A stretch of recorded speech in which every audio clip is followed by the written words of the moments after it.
Góðan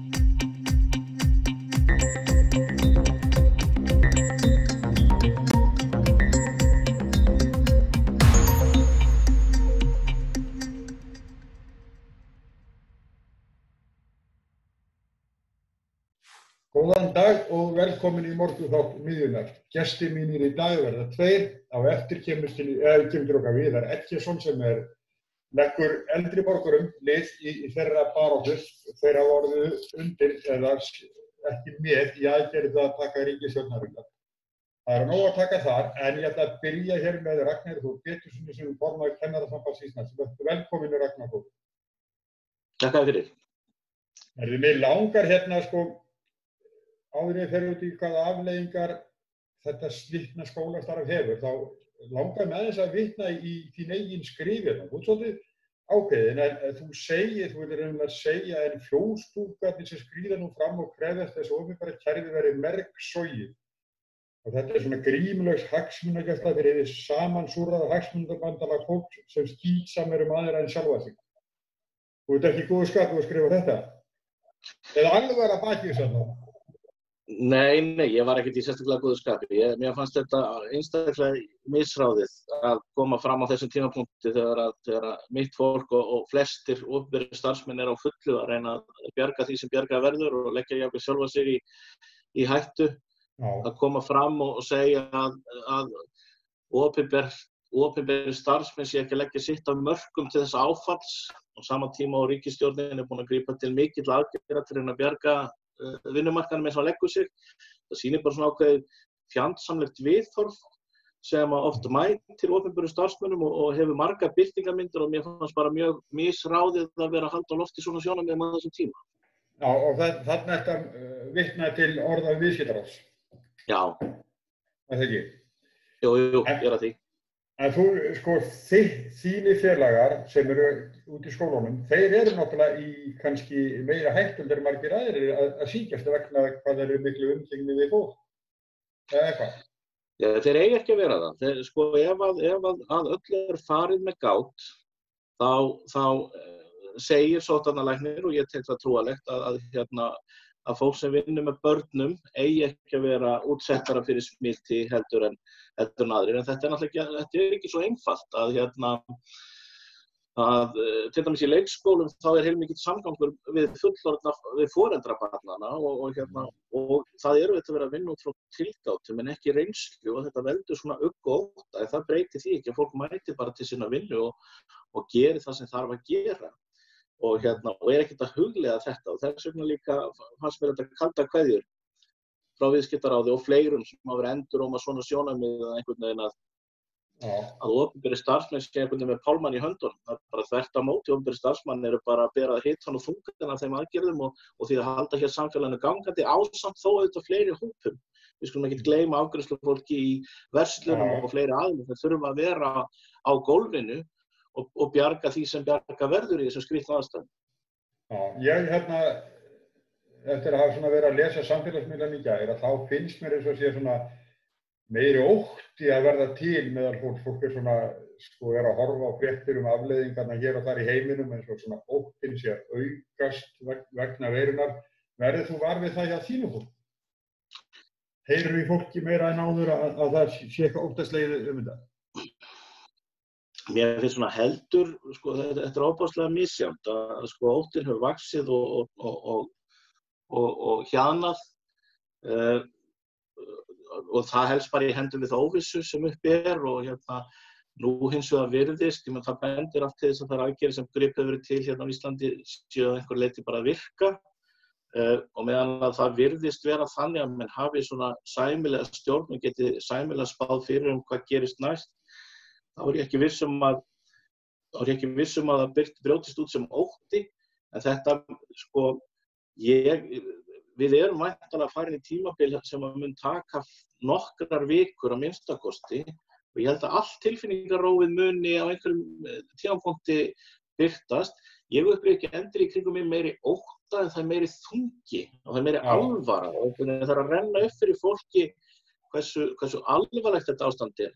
Svo mun eflaust reyna á það á einhverjum tímapunkti að að við getum orðið kærulaus og þá fara menn kannski að taka misvitrar ákvarðanir og fara að gera vandann meiri og ég held þetta muni rokka til á tilfinningasviðinu. En það er tvímælalaust meiri þungi núna heldur en var.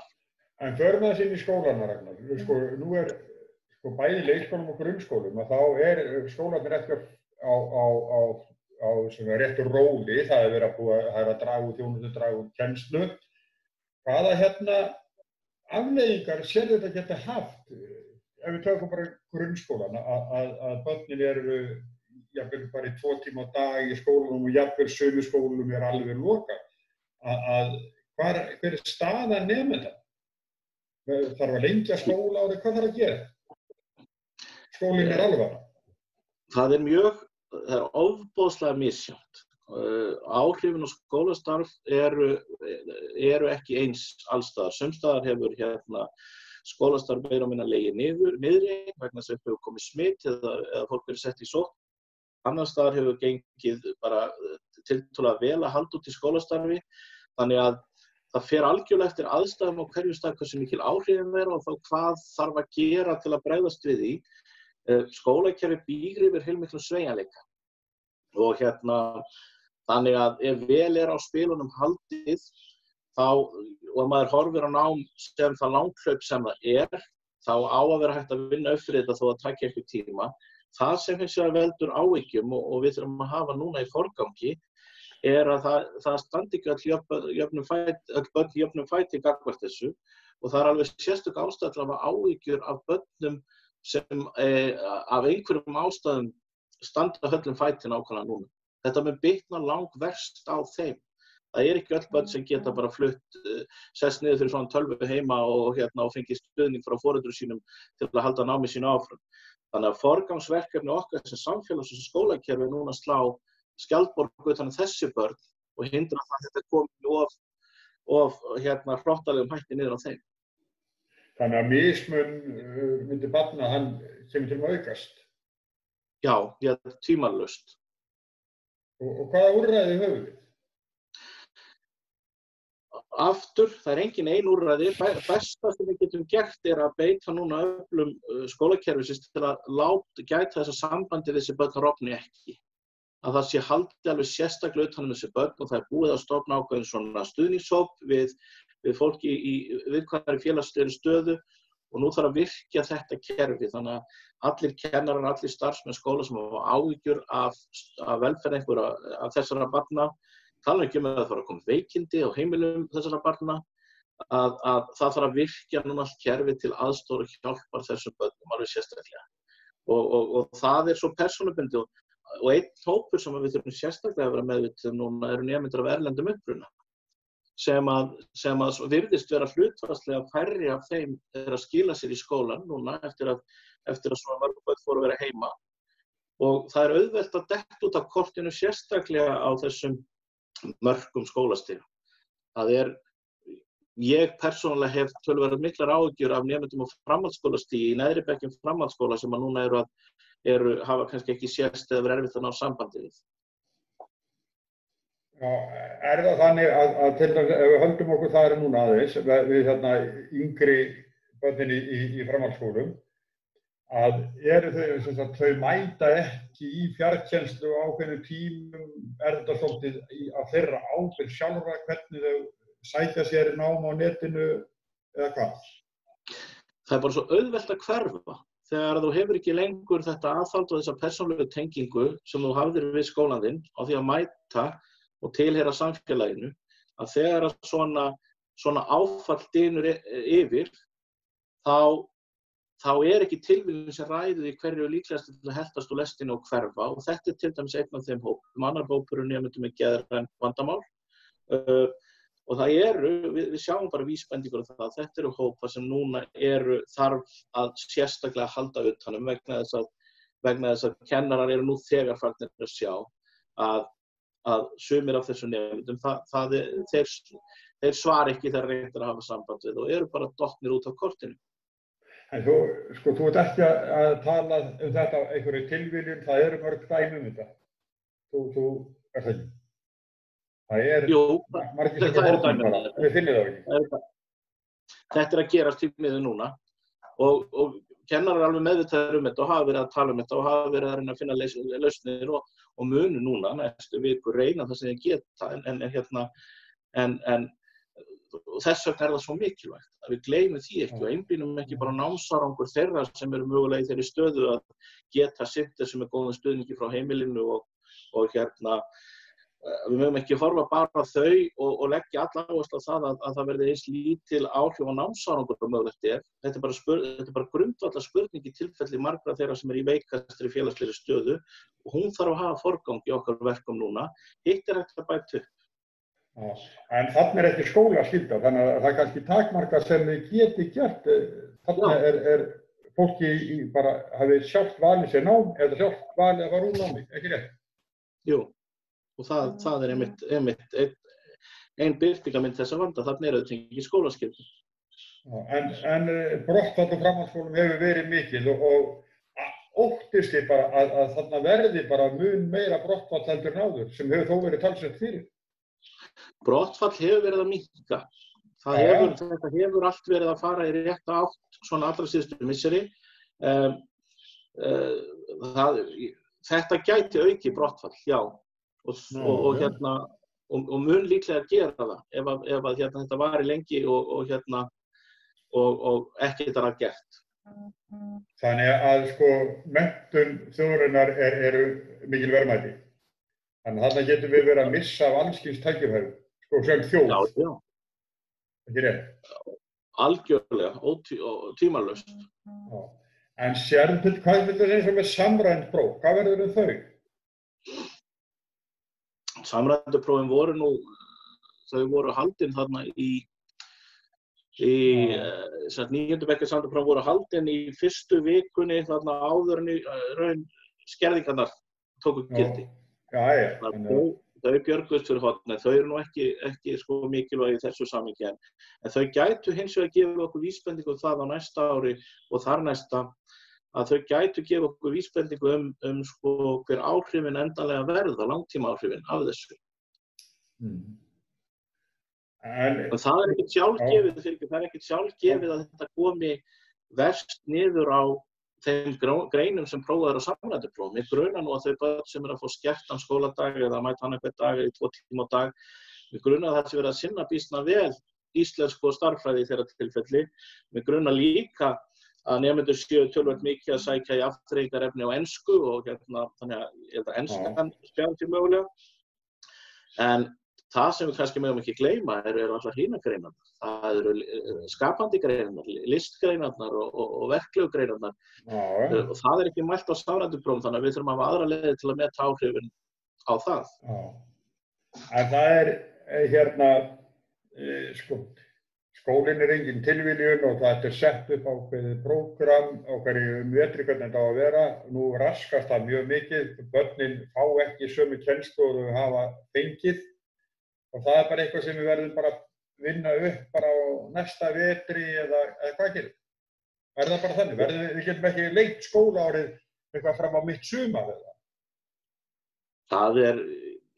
Það er meira en að segja að þetta fari í einhverju svoleiðis aðgerð. Við mögum ekki gleyma því heldur að íslensk börn eru þó að fá einna mesta skólagöngu núna í þessum aðstæðum sem bara í boði í heiminum. Það eru ekki mörg börn sem eru að bæði hefur skólakerfið staðið sig ofboðslega vel í að byggja bara þá innviði sem að þarf þegar stór hluti barna heima og svo erum við að halda úti í leik- og grunnskólum skólastarfi.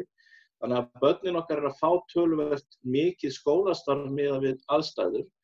Við erum auðvitað í bara aðstæðum sem eru spurning um líf og dauða. Fjölskyldur eru meira saman heldur en venjulega og við skulum ekki gleyma því að það felst gríðarlegt nám í þeim aðstæðum sem við erum farið saman í gegnum sem þjóð og við þurfum að sjá til þess að við þurfum að tala við börn og ungmenni líka um það sem að gerast og virkja þau í þessum aðstæðum sem við erum í. Þetta ekki bara spurning um að halda stofutónleika fyrir fullorðna fólki, þetta snýst að núna bara verðum við samfélag.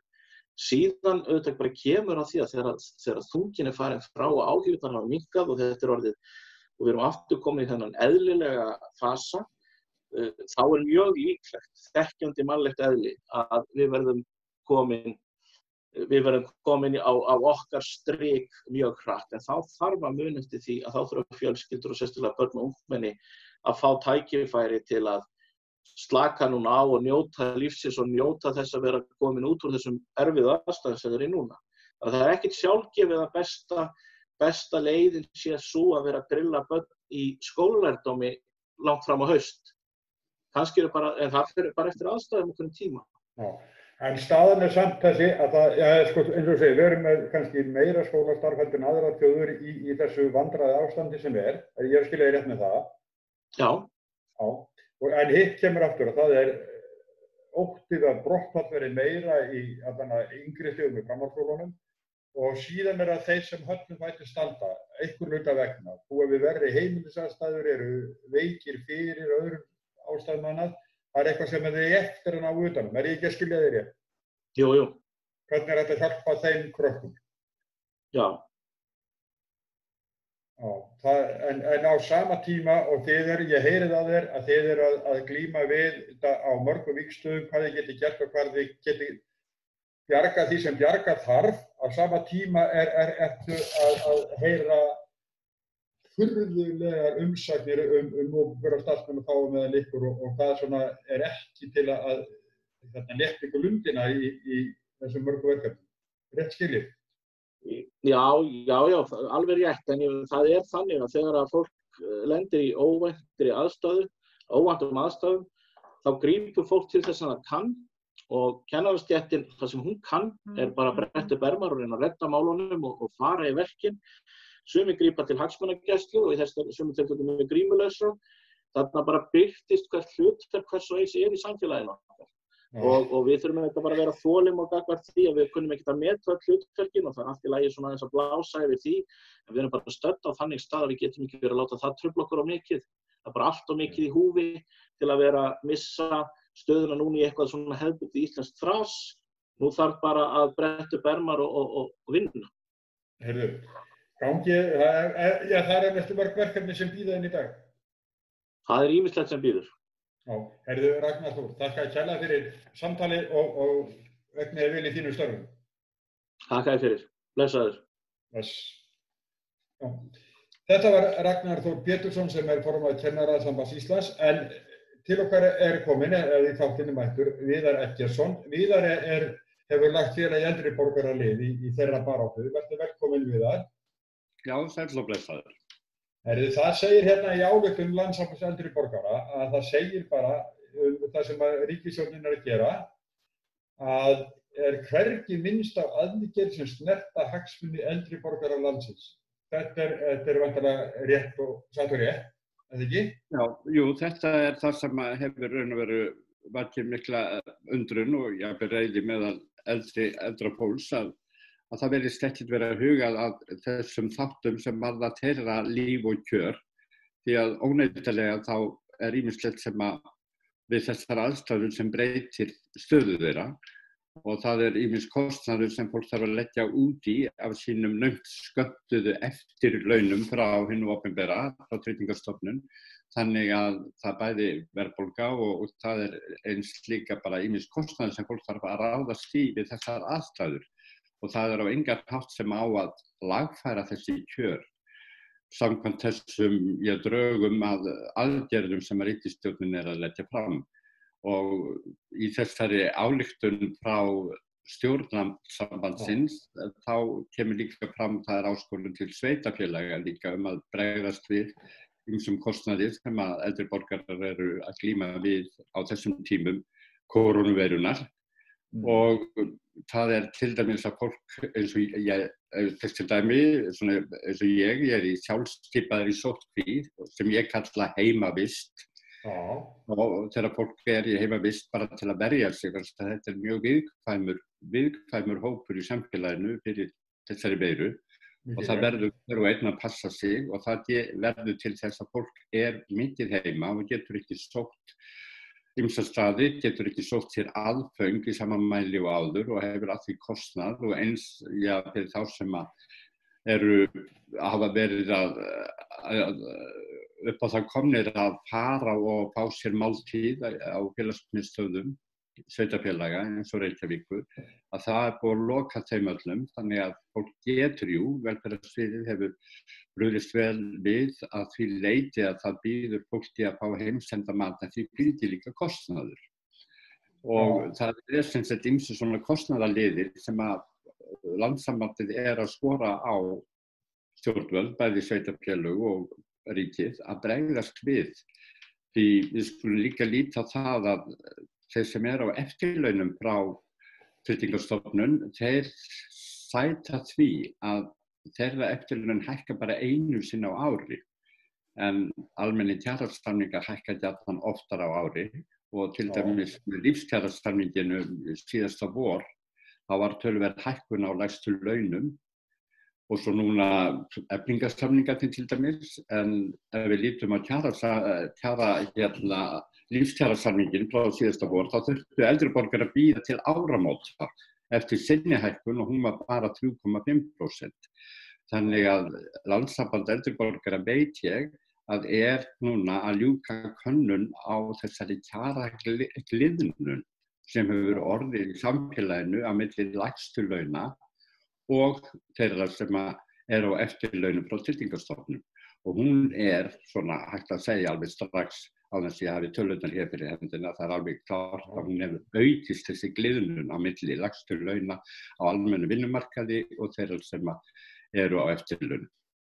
Og þeir sem bara hafa þessi eftirlaun eins og frá Tryggingastofnun, þessi lágmarkslaun þaðan, eða lágmarksgreiðslur þaðan, að þeir erfitt með að mæta þessum aukna kostnaði sem kemur núna.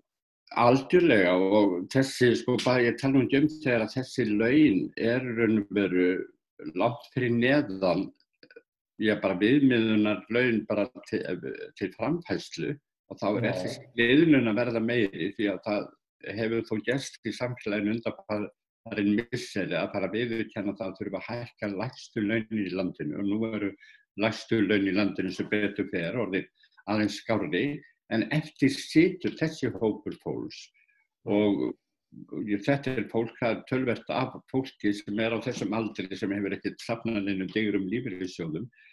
Þetta bara svo kynslóð sem svona fyrsta kynslóðin í lífeyrissjóðskerfinu. Við erum að tala fólk alveg upp í frá 60 og upp í 100 ára.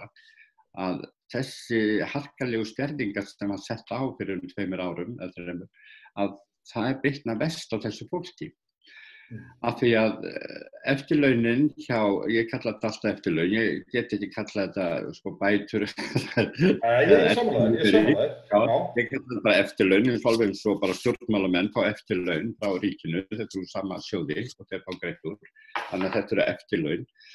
Að þau svo lág þessi eftirlaun að þau duga ekki til þess að framfleyta sér, og nú sögum minn hjá fólki sem hefur ketið það til bara aðeins til þess að lifa af á þessum launum, að fara þá til landa þar sem lífsframfærsla lægri heldur en hér, og það hefur kannski dríkt svolítið þessar greiðslur. Nú lendir þetta fólk í að krónan að veikjast. Þannig að það verður raunveru minna í byttunni, og þetta harkalega svona raunveru gengisfellingar sem hafa verið að ganga á núna síðustu mánuði, og kemur sér ákaflega illa fyrir þetta fólk líka. Þannig að þetta svona einlega sönnunni fyrir því að þessar þessar greiðslur sem fólk fær frá Tryggingastofnun eftir 40 ára stríð í samfélaginu búin að borga sína skatta og skyldur. Við lítum á það sem bara þessi laun sem fólk hefur unnið sér inn til framfærslu, að þau duga ekki til framfærslu.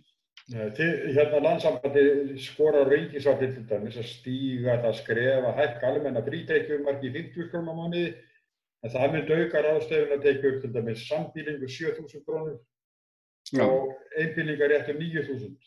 Þetta virkar ekki sem róttæk.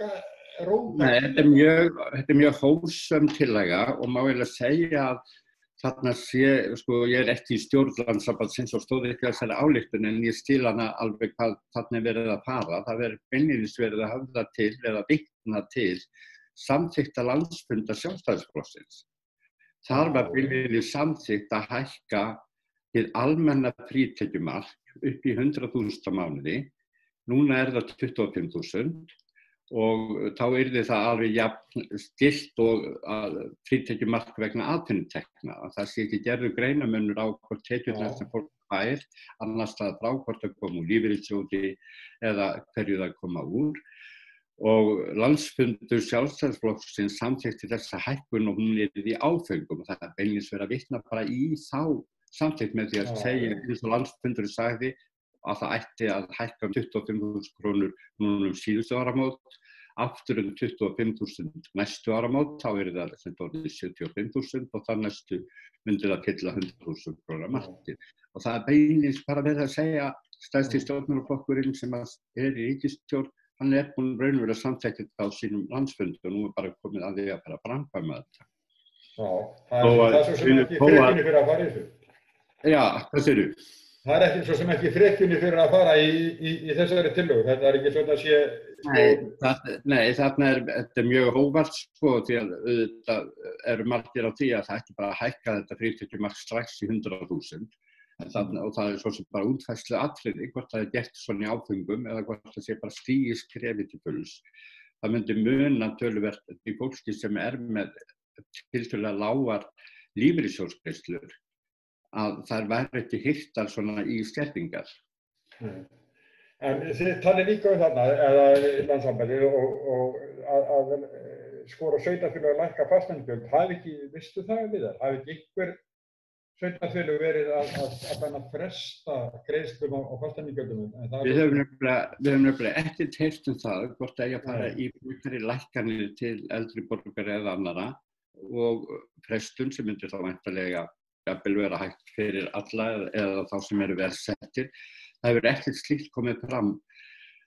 En það auðvitað sko, það sem vekur athygli í þessum aðgerðum ríkisvaldsins hvað ekkert verið raunverulega að hugsa þennan hóp. Það engar sér aðgerðir varðandi þennan hóp sem óneitanlega hefur í sömu tilliti sérstöðu vegna, eins og ég bara rakti hérna áðan með það að fólk verður að vera heima og þarf þess vegna að auka útgjöld sín til þess að fá heimsetningu og svo framvegis.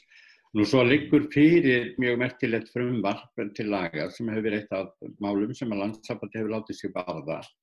Það eru eldri borgarar sem hafa flust hingað til lands sem eru kannski kvótaflóttamenn og við höfum boðið hreinlega að koma hingað. Þeir eru kannski ekki með nein lífeyrisréttindi úr sínu heimalandi. Og eru með mjög sterka búseturétt hér, að þetta tiltölulega nýlega komnir og þetta fólk jafnvel að lifa á örfáum 1.000 króna seðlum yfir mánuðinn. Þannig að það skýtur svolítið skökku við að taka fagnandi á móti fólki og berja það nánast niður í sömu andra. Fólk sem þá dæmtir fátæktar hérna.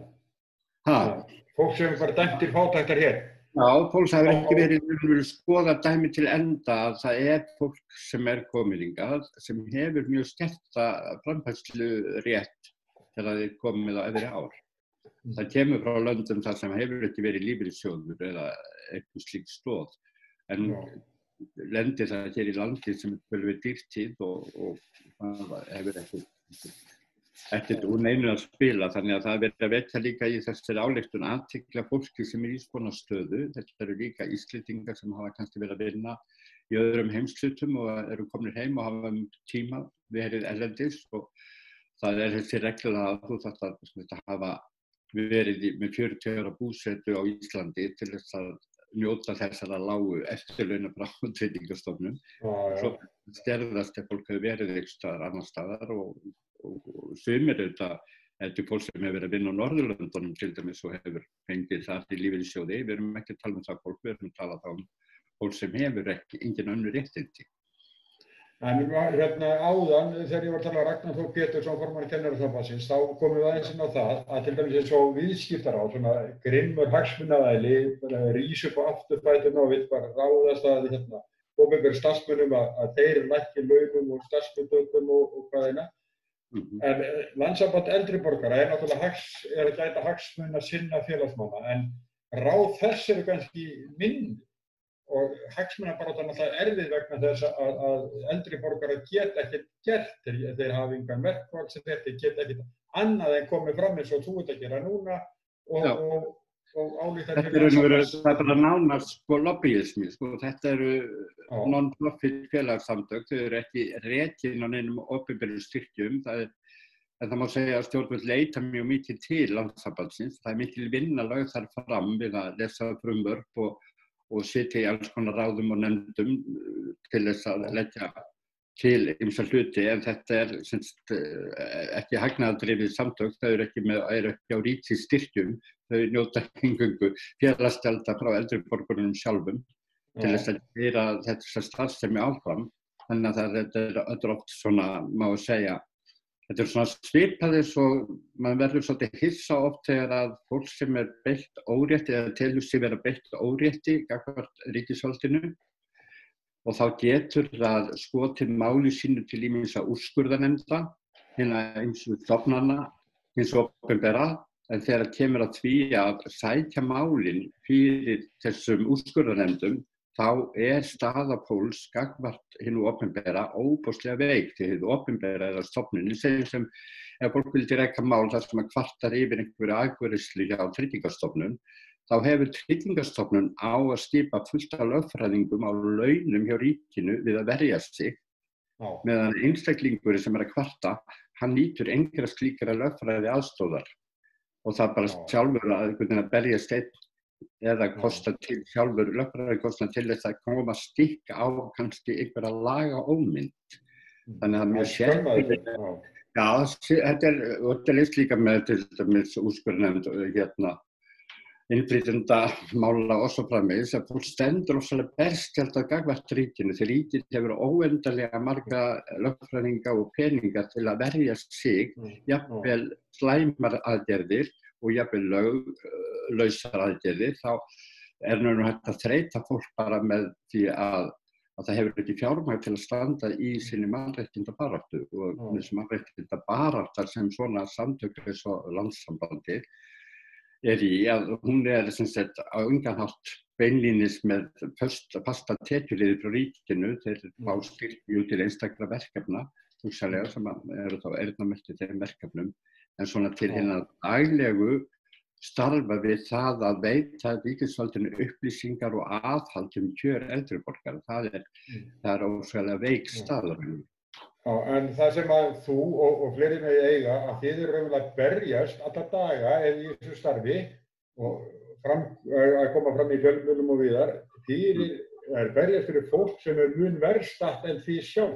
Þið eru að tala fólki sem að getur ekki elda sjálf, getur ekki þrifið sig sjálf, að þið bara sögur þess að koma á þann stað í lífinu og þið þurfum við, eins skítt og það nú að vera að berja sífellt fyrir stöðu þessa fólks. Já, þetta mjög sárt að það þurfi að hafa svona mikið fyrir því að leiðrétta svona augljósa misskiptingu í samfélaginu. Að við skulum lifa á þeim tímum að það þurfi svona margir að tala svona oft og svo hátt eitthvað sem að manni finnst raun og veru sjálfsagt og lítið mál að laga. Það sorglegt að við skulum ekki vera lengra komin í samfélaginu en það. Jú, ég ágætlega settur, ég ekki orðin eldri borgari, ég kalla mig svona eldri borgari sjálfur. Yngri kanturinn, þú ert í yngri kanturinn. Já, ég er ekki orðin 67 ára, sko. Ég er ekki orðin nefn. Það eru, já, sama hér, alveg að smellin. Nú eru Mjög langt að líða vel þegar að framleiða þetta.